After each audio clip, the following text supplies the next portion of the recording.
Hello, everyone. Welcome to yet another episode of the CRM MVP podcast. This is episode number 90, and we're going to be talking about data today. It's a topic that it can be boring at times, I think, depending on what you're talking about. I think that for some people is regardless of what you're talking about. If you're talking about data, it can get pretty boring, but obviously there's people that do this for a living. They live off of it. They love it. They love to understand how data can help their business or how data can help them make better decisions, for example. And I think there's a big piece of data which is quality, right? Data quality.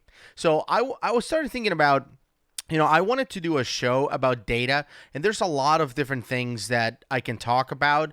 First, I was thinking about maybe we can do a show about what are some of the things that you should do if you're implementing Dynamics 365, for example, or Power Apps. How do you prepare for that? Things like that. But I think that if I look at the majority of the people that listen to the show, will be people that either implement Dynamics 365 for a living or have implemented Dynamics 365. I don't think we have a whole lot of people that are listening to the show that don't have Dynamics and they're like listening to this to get pointers on how to implement it or something like that. I don't think that's the case. I do think that it will help implementers like solution architects and consultants, functional consultants, and technical consultants. I think that it would help them if we do a show about how do you get data from point A to point B. Either you're going from on-prem to online or you're coming from Salesforce or whatever it is. What are some of the things that you should keep in mind essentially in those cases? But the way I wanted to tackle this is I want to talk about organizations that already are in Dynamics 365, that already have data, and how can they essentially put something in place that will extend the value of that data, that will keep it clean, essentially, that will keep the quality high on the data, things like that. So I put together a list of 10 things that I recommend organizations do if they want to keep their data up to date and valuable for them. So I don't know if this is a top 10, data quality thing, because I'm going to be talking about process. I'm going to be talking about training. I'm going to be talking about a few different things. And actually what I did is I put together also at the end of this episode, and we're going to do it at the end. There's a second top 10 or a second list of 10 things because I wrote kind of a data readiness test. I wrote 10 questions that I would ask any organization to see if they have kind of their data plan or the data retention or data quality plan, data management, I guess, plan in order. And I will give you those 10 questions and you get to answer them yes or no. They're yes or no questions, super simple for your organization. And then at the end, I'll give you kind of a score that you can give yourself, to see if you score an A, B, C, or D, whatever it is, based on the answers to those questions. But first, let's talk about 10 things that I recommend as an MVP. I recommend you do these things if you want to kind of extend the value of your data. I don't know how long this episode is going to be. And by the way, just to make things simple, and I've been thinking about this, by the way, I've been thinking about, where does Microsoft recently dropped the customer engagement name out of Dynamics 365? I don't know if you remember, until recently, it was Dynamics 365 customer engagement, sales, or whatever it was. Microsoft has dropped that. Now they're called Dynamics 365 Sales, Dynamics 365 Customer Service and Field Service and whatnot. And I started thinking about, for me, I struggle a lot on the Dynamics 365 CRM applications, essentially sales, customer service, etc., versus you creating your own model-driven app on top of CDS, which to me is still kind of Dynamics 365. You're just doing everything custom. And this is one of the things that we talked about last week during the CRM UG Summit or Dynamics 365 UG Summit. I co-presented a session with Steve Mordew that talked about kind of like the end of Dynamics 365 as we know it, because before this whole Power Apps thing came to life, we always started from one of those first-party apps as our starting point. And then you would add the things that you needed, you customize it, and then you remove the things you didn't need. That's kind of the, standard procedure for years and years and years. But now that we can create our own model-driven apps and we can start from scratch, you can actually design the entire customer engagement, or dare I say, CRM solution for an organization without ever touching the Dynamics 365 applications, at least the first-party apps that Microsoft put together. So to simplify things for this episode and perhaps for future episodes, I'm just going to talk about CRM. When I mention CRM, I'm talking about those organizations who implemented Dynamics 365 apps and customized them, and those organizations that started from scratch with a model-driven application, or more than one, two, multiple model-driven apps, and created their own customer relationship management solution from scratch. Regardless of how you did it, we're talking about Microsoft and CDS and all of that, so I will just talk about CRM data management going forward. So again, that applies to Dynamics 365 and Power Apps as well. Okay, so here's I don't want to call it top 10. I'm so used to saying top 10, but it's my list of 10 things you can do, again, for data quality, in regards to data quality and data management. Number one is you need to decide how much data do you actually need to have in CRM. I mean, that is something that you do early during an implementation, because for a migration, most of the time, I would say almost 100% of the time, the customer implementing Dynamics 365, or the customer implementing CRM, see, I'm already doing that. The customer implementing CRM will have more data than their allowance, essentially. And as you know, whether you're going Dynamics 365 or Power Apps, you get an allowance of 10 gigs to get started. And I'm talking about if you have a Power Apps per user plan where they have access to multiple apps, or you have Dynamics 365 first party enterprise, for example, license. You start with 10 gigs of storage, and then depending on what kind of license you have, you'll get another allowance per user, which is typically 250 megs of CRM storage, and then 2 gigs of file storage. And there's some more details, in terms of that. This is not a licensing episode. I'm not going to go into that. But the point is, you do get an allowance. Let's just say that, for the sake of arguing, your allowance after all your licenses and all of that is 30 gigs. All right? 30 gigs of CRM data. Now, you're going to have a bunch of other gigs for files and, a few gigs for logs.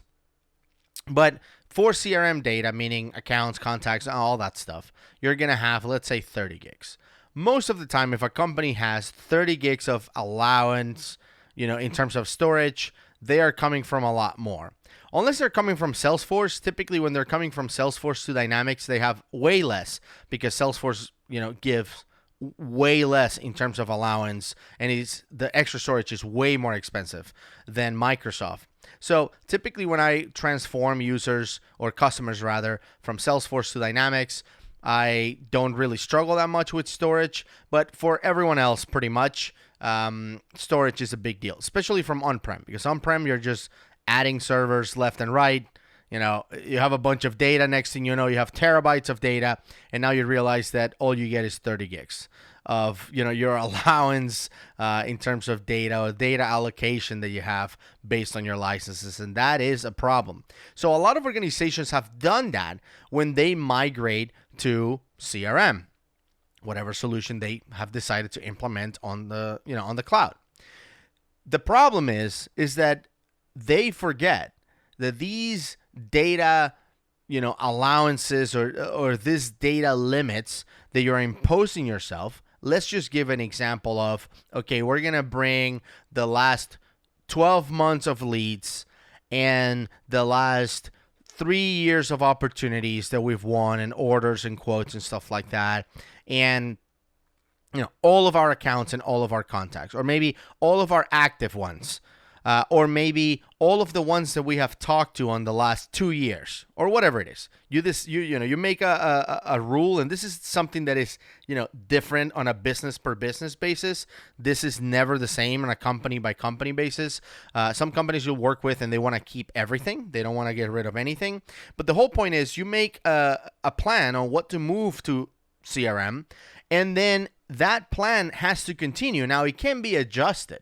You may say, look, I know we brought, I don't know, all of our accounts and contacts, or maybe we brought only the ones that we have talked to on the last 2 years, but going forward, I want to keep them all. Something like that. You can adjust it once it's in place, but you actually have to come up with a plan, a data management plan. How much data do we actually need in CRM? Do you really need to see the last 15 years of invoices?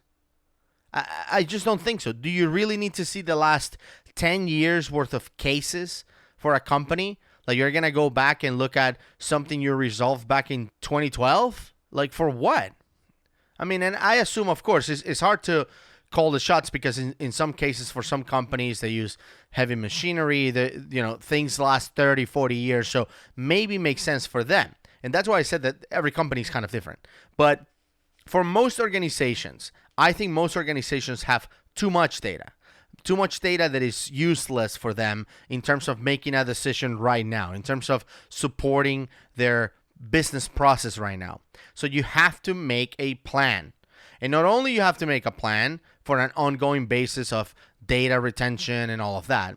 And sometimes, by the way, these plans are dictated by the industry that you're in. Like, sometimes if you're in certain industries, you have to keep the last 12 months or 24 months or whatever. In some cases, I've worked with customers that have to keep it for 20 years. They have no choice. They don't need it. They don't want it, but they have to keep the data. And we will talk a little bit about that, later on in the episode, about what can you do, how can you keep data but not have it sitting in CRM, and we'll talk about that in a second. But once you come up with a plan, it is important that you enforce said plan, right?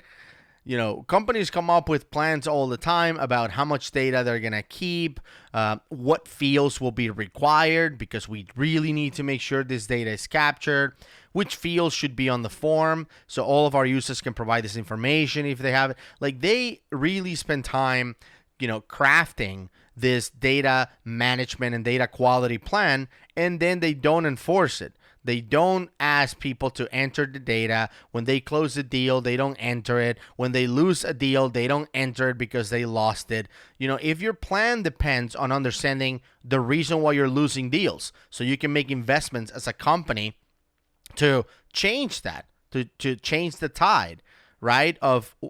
Let's say that you're losing a bunch of business on a district because you don't have local presence there, or on a territory, you don't have local presence there. Well, if you lost $5 million worth of potential business and it costs you as a business $100,000 to get presence in there, maybe acquiring a local firm or something like that, maybe you look into that. But if you have determined that it's important to know when we lose business, and then you don't enforce it, so people are not entering that information, then you just wasted your time. There's no point in coming up with a plan if you're not going to enforce the plan. All right? So that is number one on the list. Number two, you need to standardize how you capture everything in Dynamics.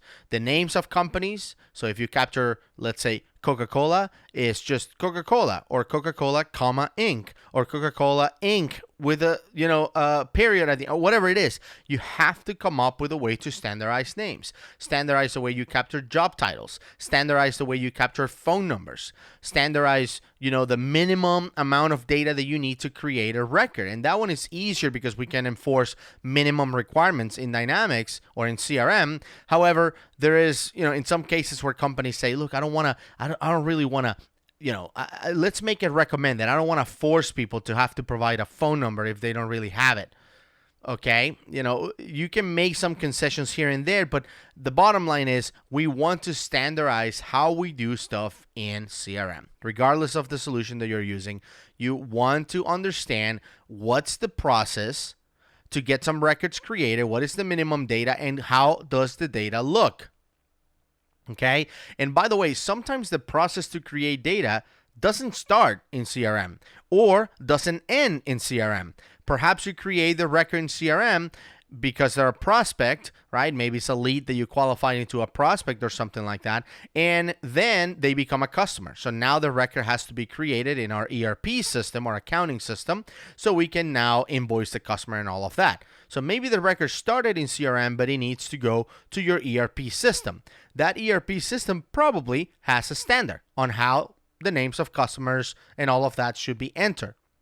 So start by enforcing that standard in CRM. That way, when that data moves to ERP, looks good. It matches the standard, right? So standardize how you capture data inside of CRM is number 2. Number 3, train your users how to actually use the plan that you came up with, right? How do they use these standards that you have agreed on? Where can they find them, right? I don't remember if I really have to enter data, when we get, and by the way, in some cases, that standard is kind of self-explanatory. If you're going to create an account and there's, 6 fields that are required, you understand that that is the minimum amount of information you need to provide in order to create an account. I get it. In some cases, it's automatically enforced. But in some other cases, like for example, when to create a record, it's not really enforced. Like you can enforce something that doesn't exist, right? So like I was just talking about earlier about an opportunity that you lost. You reach out to the customer, you told them, yeah, I think it's going to be this much or something like that. Or, I can ship it to you because we don't have a local presence. And they say, yeah, never mind. Like, when are you going to enforce that? Where are the rules of the game, essentially? Can your users find them? That's what I'm talking about. Train your users on how to use those standards you come up with and where can they find them if they really need them. It's very important. Next, number 4, train your CRM administration staff, your IT staff, your technical staff. I'm not really sure who's administering CRM, on how to deal with the data that is not following the plan. Because once again, you can train your users, you can tell them where to find this plan that you came up with, but in some cases, whether it is on purpose or by mistake, people can enter wrong things. For example, maybe you decide that as a standard, you will be entering phone numbers with extensions in the business, number field. But then some people are just entering the phone number, no extension, or entering the extension as notes or whatever. Like whether they're doing it on purpose or not, doesn't matter. Your CRM administration staff needs to know how to deal with that, right? They need to have a plan on how to make that happen. Because a big piece of this, it's actually number 5. You need to clean your CRM database. And I've talked about this in previous episodes. I believe that data quality is super important. Data quality is a prerequisite so you can make accurate decisions based on your business intelligence reports and dashboards, right? You can have the best award-winning, beautiful, customized, amazing dashboards in Power BI, Dynamics, you name it. You can have the best thing ever, like the best reports ever. But if your data, it's crap, no one will trust what those award-winning dashboards will be reporting or reports or whatever it is. They will not trust it. You have to clean your CRM database. Data quality breeds trust from users. People can look at it and say, how much it's my pipeline. $42 million? Cool. I trust that. You never want to be in a position where people look at it and be like, 42? I don't know about that. Because they don't trust the data, right? So make sure you clean your CRM database. Your admin staff has to be trained on how to deal with things that are outside the plan and make sure that database is clean. They're all connected. Number 6, especially if you're using integrations, always use unique IDs. Don't integrate with other applications by just using the name or things that users can modify, super easily, or they can be repeated. There could be multiple AAA insurance company out there. A lot of companies start with AAA on their name because it was, back in the day with phone books and stuff, they wanted to be first on the list and the yellow pages and whatnot. So a lot of companies can have the same names. My company, Elevate Solutions, I bet there's at least like 10 Elevate Solutions in the US. A lot of people have the same idea and the same names and, they name companies the same. I'm sure I named my company Elevate Solutions after some other companies, who knows where, was called Elevate Solutions. And I bet there's some other ones that named their company after mine was created as well back in 2014. So, you don't want to use something that seems to be unique to you, but it's not. generate unique IDs. You can concatenate fields together. You can generate account numbers and things like that.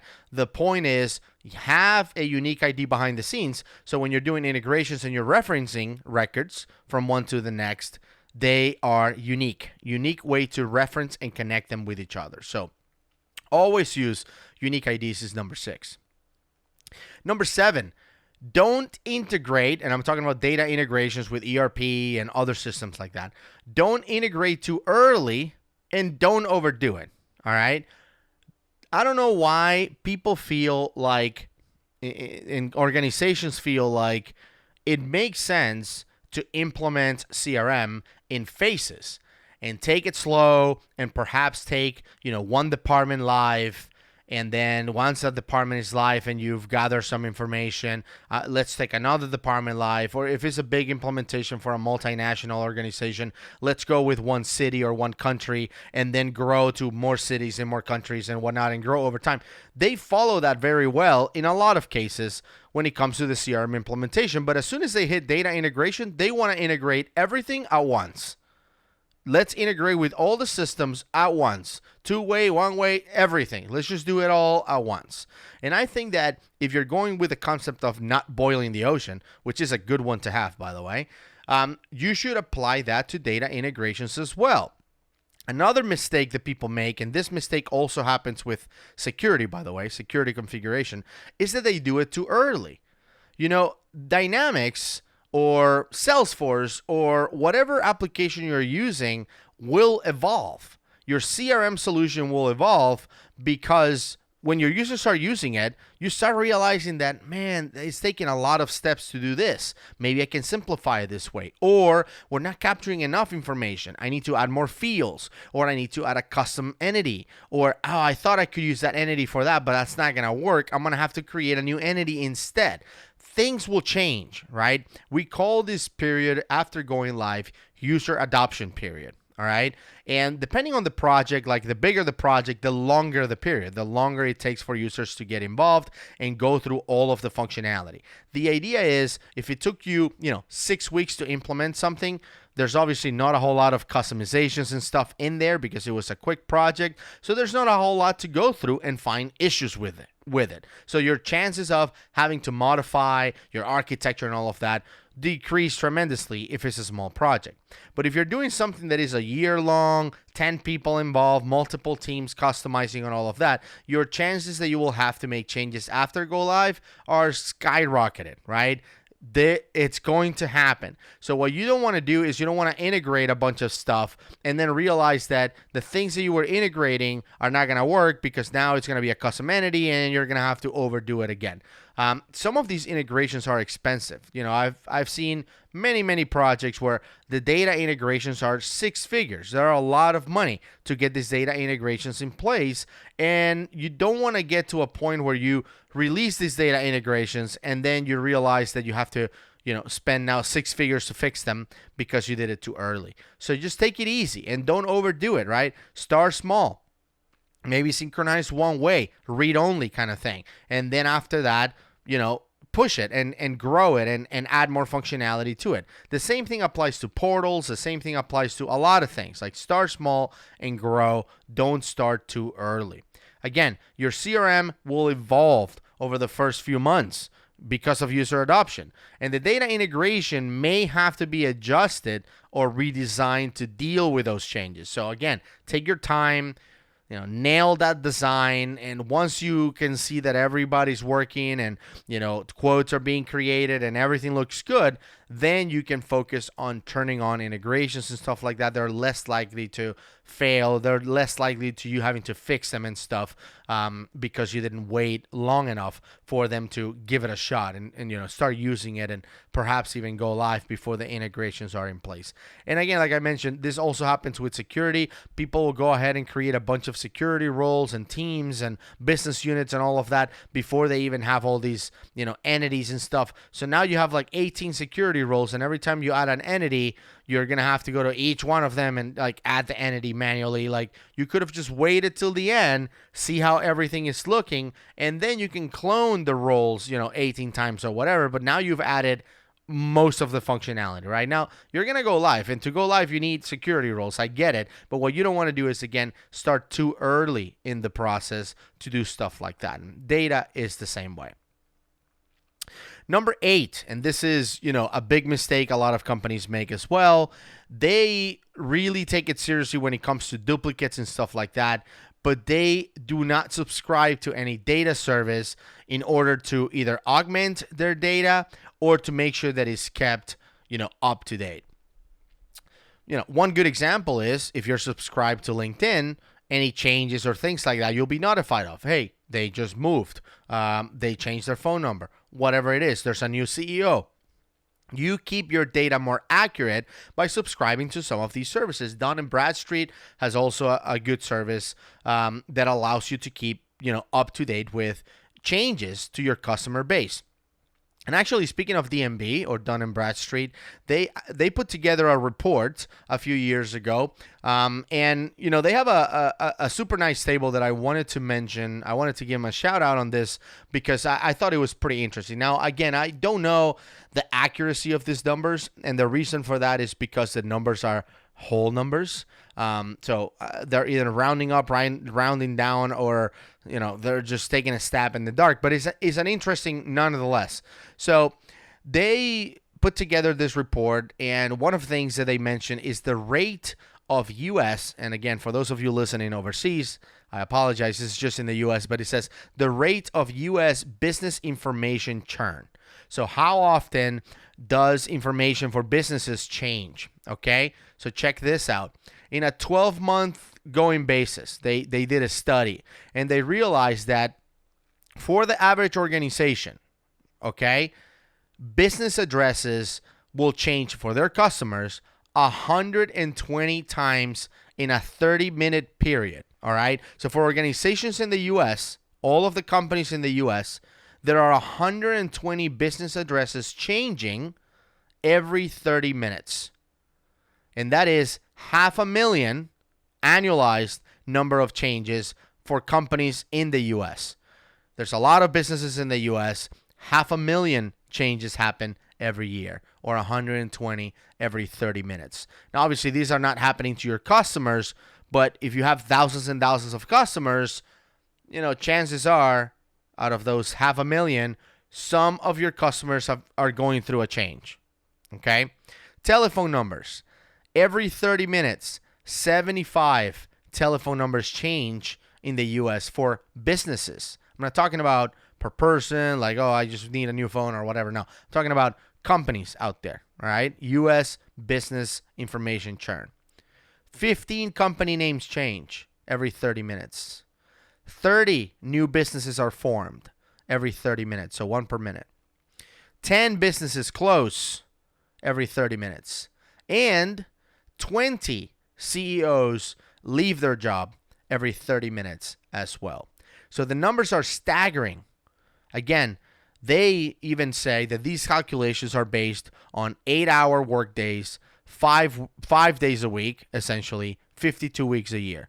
So they determine that for organizations in the U.S., all of these changes are constantly happening. Now, again, depending on how many customers you have, this will hit you one way or another.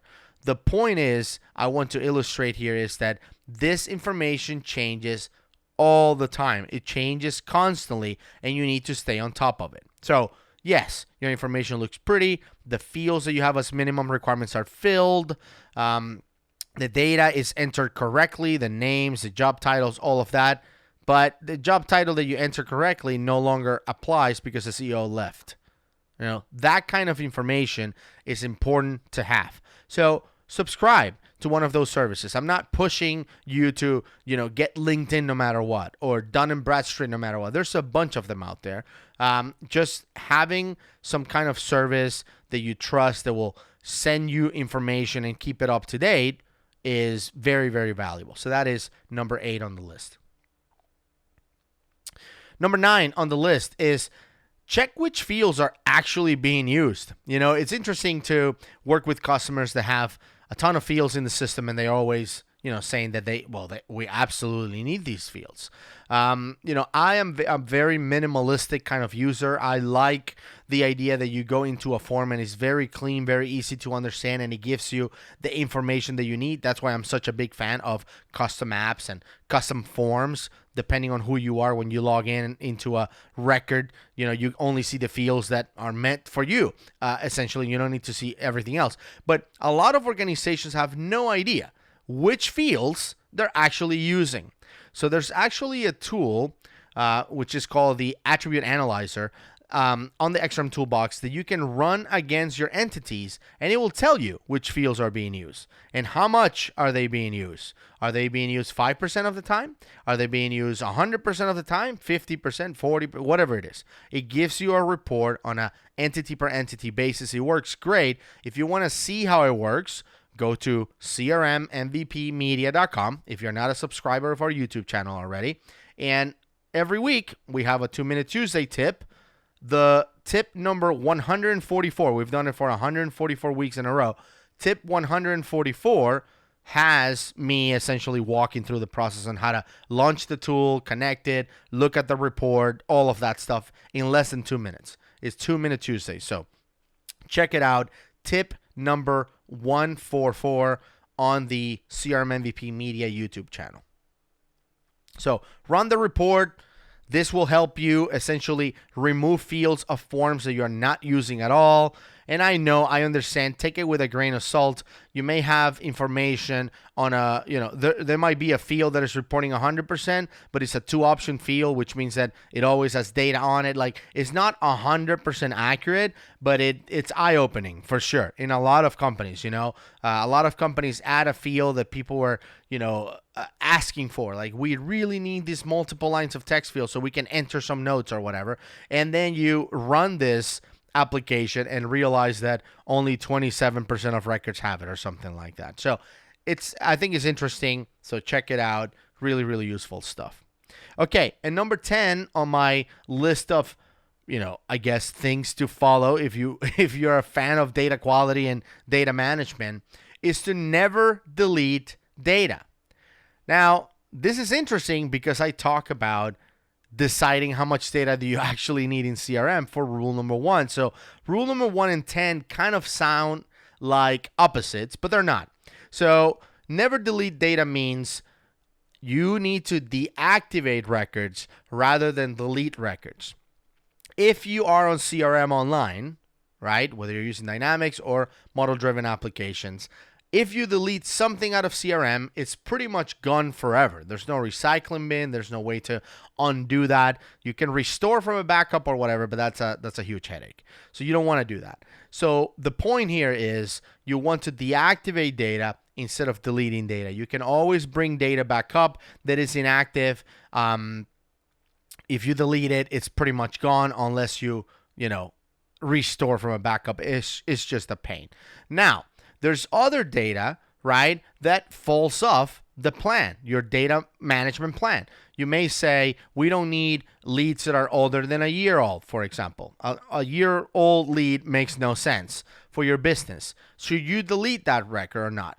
It all depends. It's been really useful for me to be able to go back and looking at all leads. In some cases, we have customers who come to us because, they're Salesforce, for example, contract is about to expire, and they talk to us and whatnot, and then they decide, there's not enough time. It's going to expire in 2 weeks. I have to do something. So let me renew for 2 more years or 3 more years, and then I'll get back to you. In a lot of cases, I'm never going to see this or hear from this person again. But in a few other cases, they have come back. And I'm glad that I can go back and look at those disqualified leads or those lost opportunities, depending on how far we got in the deal, and be able to read all my notes and my emails and all of that stuff. So in some cases, it makes sense to keep your data. As long as you have enough storage for it, you should be able to do it. However, if you don't have enough storage for it, there are ways for you to back that up.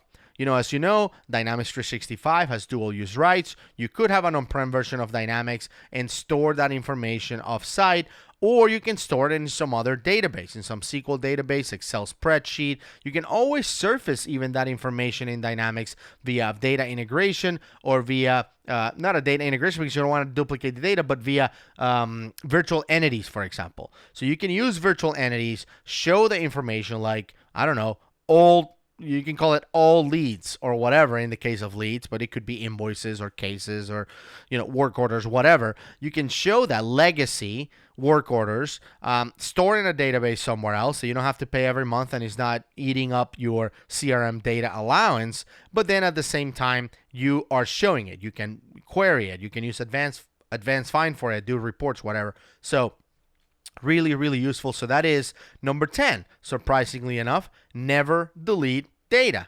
Pretty cool stuff.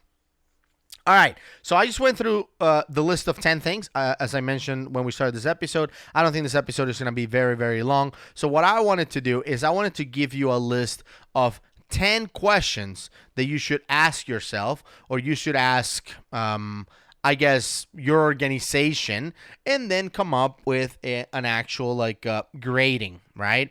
And I'll give you kind of your scores and your grade and what they mean. So here are the 10 questions. So please take notes, and maybe you don't want to write the whole question. Maybe just write a yes or no for the answer, but I want you to write them down, and most importantly, write your points. For every one of these questions that you answer, either yes or no. Most of them are yes. Yes means 1 point. There's only one question where no means 1 point, which is question number 9. So the first 8, if you answer yes, give yourself a point. If you answer no, then don't give yourself a point. Super simple. All right. So highest possible score, 10. Lowest possible score, 0. So let's go. Number 1, does your company have a CRM data management and retention plan? Do you actually have that?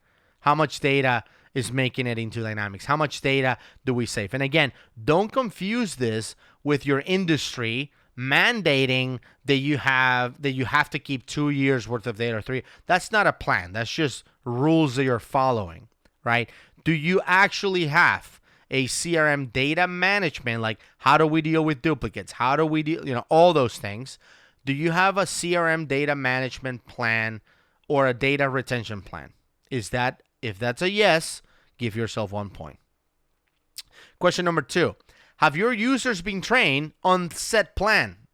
Have your users been trained on the plan, and is it easily accessible?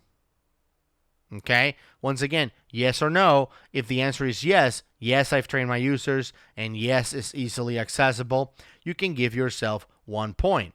Now, if an answer to the first part of that question is yes, but it's not easily accessible, then give yourself half a point. Half a point is fine.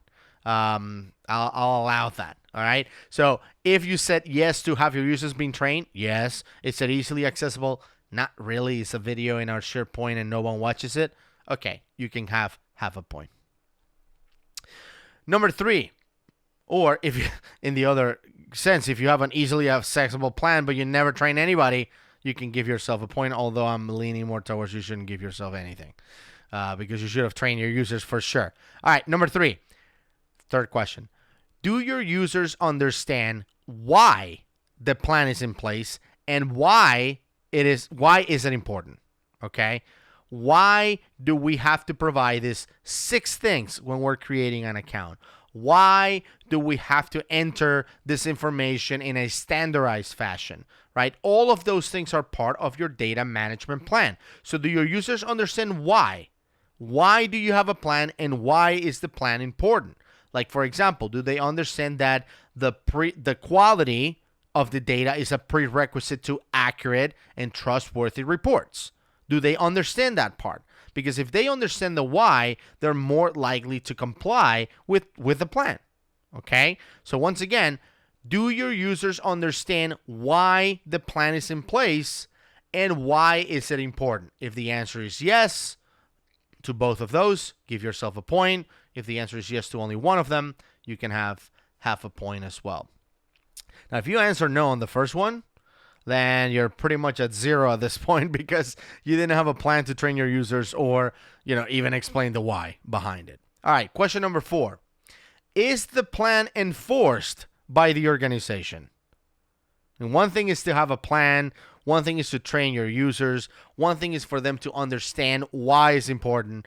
But if they actually don't follow the plan because, again, human error or on purpose, and you don't enforce it, then you should give yourself 0 points on that. Okay?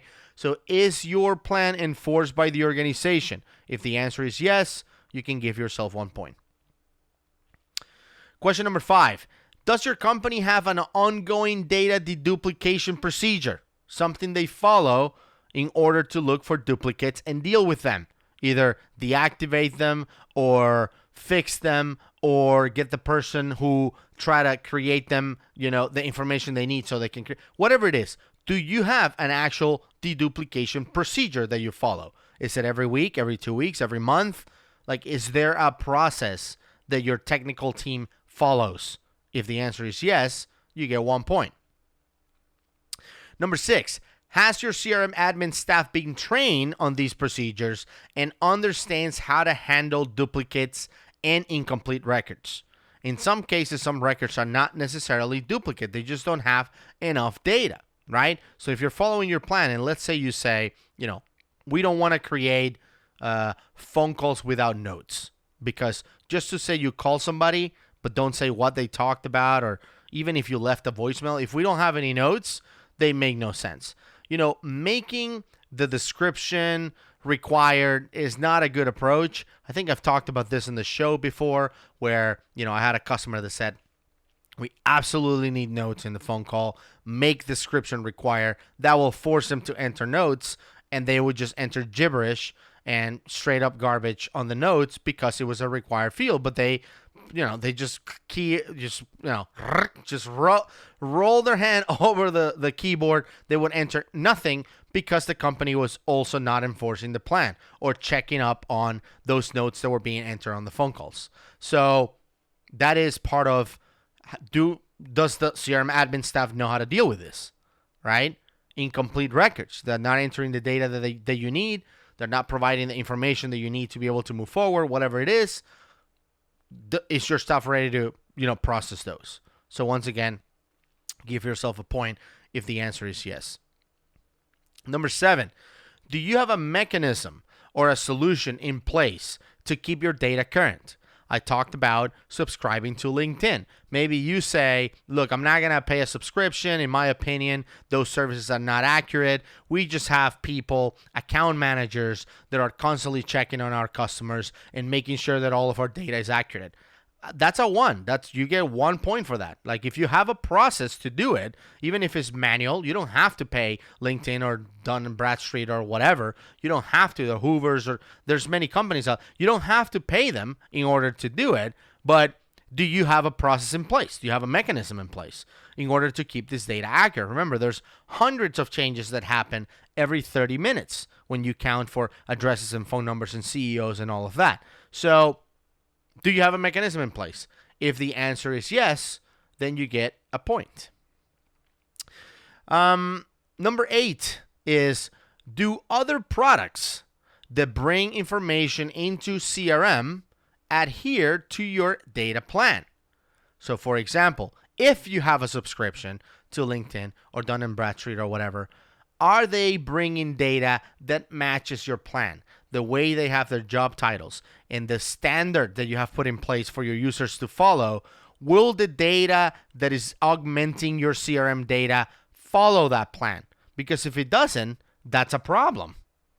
If you come up with a plan and you're enforcing it and you're training your user, you're telling them you better not enter it, right? If you're following a plan and then you go into Dynamics or into CRM and you see a button that says, we notice your data is out of sync, click this button to synchronize, and all of a sudden you click on that, LinkedIn pushes all of the updates, which are awesome, by the way, but they don't follow your plan. They don't follow the standard that you came up with. That's a problem. Now you have to understand that and either adjust your standards or figure out the configuration of your service so then when the data comes in, it comes properly. Or if you have an integration with ERP and that integration is creating, contact records and customer records or whatever it is, are those records created based on our standards? And are they following our data, management plan? those have to be in sync. So users are not the only ones following this plan. Your integrations also have to follow it. So if the answer is yes, do other products that bring information into CRM follow the plan? Then you get a point. Okay? So number 9 is the only one that no means a point. And the question is simple. Can your users delete data in CRM? And I'm not talking about the system admins, because system admins can delete data. I know the answer for that. I'm talking about regular users, non-system admins. From the CEO to the secretary, it doesn't matter. Whatever user is in your CRM, can they simply delete data? Because if the answer is yes, you get 0 points. If the answer is no, then you get 1 point. We want them to deactivate in CRM. We don't want them to delete. So that's why that question is in place. And then, lastly, question number 10. Is your data really secure? All right, and this is a little bit complicated question, because what happens is in a lot of cases, what I see is there's a lot of fields and things like that behind the scenes that are being hidden by customizations and stuff like that. But the data is not being protected by permissions. It's not being protected by security roles or hierarchical security or field level security. It's not being protected by any of those things. So what happens is, if you just have this smoke and mirrors, this curtain essentially protecting you from data that shouldn't be accessed, then people can circumvent your restrictions and get to it. So is your data really secure? I mean, can I go with level up, go into gut mode and mess with your data? Surface all the fields and see what's behind the scenes? Can I use advanced find to find data that you're filtering out for me, right? And I'm not supposed to access the data. I mean, I get it that in some cases you're doing it for convenience. Like you're showing people that work in the state of Texas, let's just say, the data from Texas. And you don't really care if they get to the data from New York, because it doesn't matter. They won't be able to do anything anyway. I get it if it's a convenience thing, if they can circumvent the restrictions and look at New York data and it doesn't affect you. But if it does affect you, if they're really not supposed to access the data, then just simply smoke and mirror solutions won't work. You have to really secure it with security, with permissions, with authorization, essentially. So the question is your data really secure? If it needs to be secure, is it really secure? If the answer is yes, you get a point on that.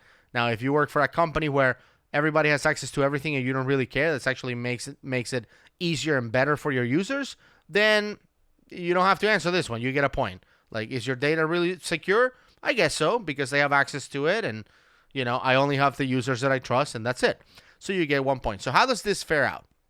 So you've been counting these points, okay, across the way. You answer yes on some, maybe no on some. So here's how I want you to grade it. If you got 10 points, meaning you answer yes to all of these or no to number 9 and then yes to all of the other ones, then you get an A.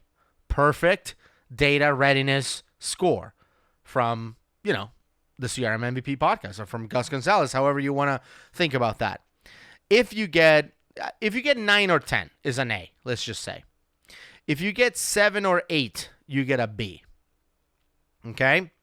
If you get 5 or 6, is a C. If you get 3 or 4, I guess you get a D. And anything below 3, so if you get 20 or 2 or 1 points or 0, it's a fail, right? So it's F. So depending on where you score there, A, B, D, whatever, A, B, C, D, E, or F, for fail, whatever you score, if you didn't score a perfect 10, then that's good news. That means that there's a lot of, space or margin for you to improve. There's obviously a lot of leeway for you to get better and make things more accurate, get closer to that number 10. And again, these are just 10 things that I put together. There's more to think about in terms of permission and authentication and whatnot. That's why I didn't want to make it a top 10, because it's really a top 100. There's a lot to worry about when it comes to data and security and all of that. But this is a good start for data readiness. I hope you enjoyed the episode. I wanted to cover something a little bit more technical, a little bit more architecture in this case. I'm trying to put together an episode with on a collaboration with another solution architect that I've mentioned a few times in the show, so we can tackle pretty much like do a deep dive on some functionality in Dynamics. So if you want to know a lot about one specific topic, and that topic happens to be what we decide to cover on the show, you're probably going to enjoy that a lot. But for now, I just want to talk about data. Once again, if you're not subscribed to the YouTube channel, go crmmvpmedia.com. Takes you straight to the YouTube channel. It's free. There's no sponsors. There's no advertisement or anything. It's just us sharing best practices. And I say us because I'm not the only one hosting tips there.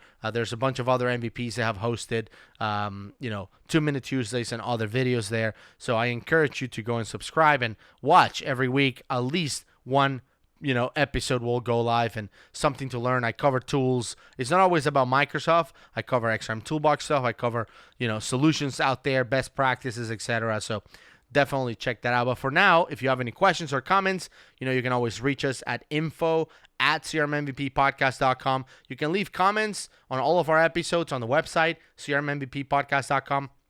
Every episode gets kind of like their own page where you can leave comments, and then other MVPs will come in and comment on that as well. And obviously, if you have any suggestions, feel free to reach out to us, info@crmmvppodcast.com. But for now, once again, I hope you enjoyed this episode, and we'll see you in 2 weeks.